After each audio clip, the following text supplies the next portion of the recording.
Hey coin collectors, and welcome to another joint between the DC Coin Roll Coin Channel and Big D Coins. And this is DC from DC Coin World, and this is the 1963 United States 5-cent coin, the Jefferson Nickel as we call it. It says "In God We Trust" in front of Jefferson, liberty behind him. There's a star here, and this is not just a blob, this is actually a star, and we'll show you a better condition one coming up.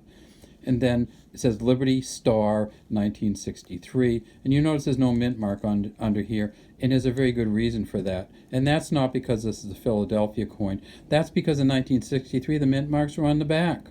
So the U.S. nickel from 1963, if you want to find the mint mark, you have to flip it over. We flip this coin over and we see it says E pluribus unum at the top. Here's Monticello here, and it says Monticello right there. It says 5 cents, and then it says United States of America, and once again we can't see any mint mark. And I thought I said when I told you that they were on the back. Well, let's look at this one. Same thing, 1963. And there's where the mint mark would be if there's a mint mark on a 1963 5 cents coin or Jefferson nickel. It'd be on the back over to the side of Monticello. And you see there isn't one here, so that means that it is a Philadelphia mint. This one over here is a D for the Denver mint. And of course, as Big D always says, the reason that there's no mint mark from Philadelphia is because Philadelphia was the original mint, and it was the only mint for a long time. And you don't put a mint mark if there's no other mints. If that's the only place you can get it, you don't have to say, you don't have to identify it any further. Well, it turns out that as we went through time, there were more than one mint. There's actually been a number, right? There's Philadelphia, San Francisco, Denver. There's the West Point Mint has put out some coins, and then you find some old silver coins from the Carson City Mint. So there have been a number of mints in the United States, but Philadelphia, the blank one, is the first and the longest running of them.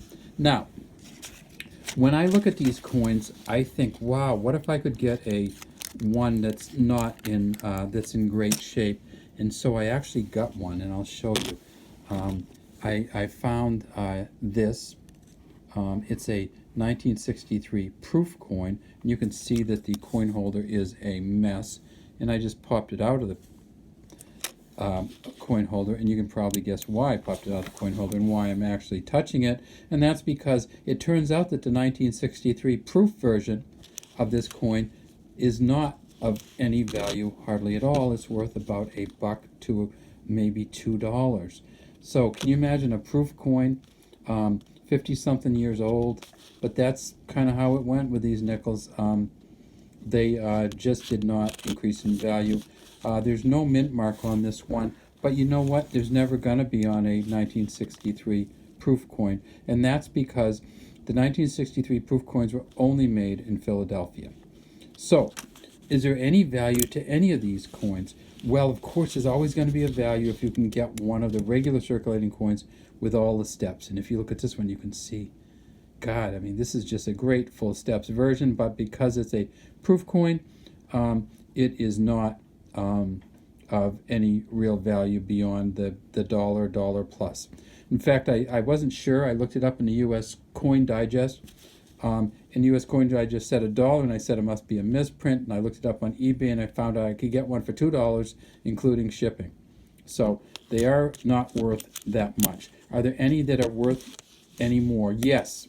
If you can get one of these Denver Mint coins in a mint state 65, but not a, this is what we'd call a proof state 65, right? That maybe a little under. This is a proof state because it's a proof coin. This one is a mint state because it would be a mint state because it would come straight from the mint and have been handled, at least to some extent. So if you can find the mint state version of this coin, in 1963 Denver made 277 million of these. The mint state version's worth $1 to $2, about the same as the about the same from the Denver mint as the proof coin. But the Philadelphia one if you can find a blank one here from Philadelphia, which is not a proof coin, and you can tell the difference by the shine and the buff on them. If this was a circulating coin, I could put it right next to this one, and that's how you, if you want to make sure you got the right thing, get one of the proof versions for $1, put it next to the circulating version, and if you have an MS-65, you'll be able to tell the difference, and so will the grading agencies.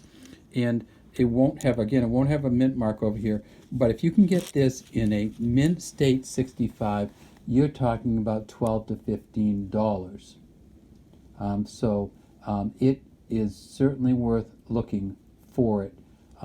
Maybe at a low end, $5 to $7, but people are starting to buy them just because they're hard to find. Now, 1963 was a really low mint year. You're going, well, they only made them in the a few hundred million. They only made about 450 million total.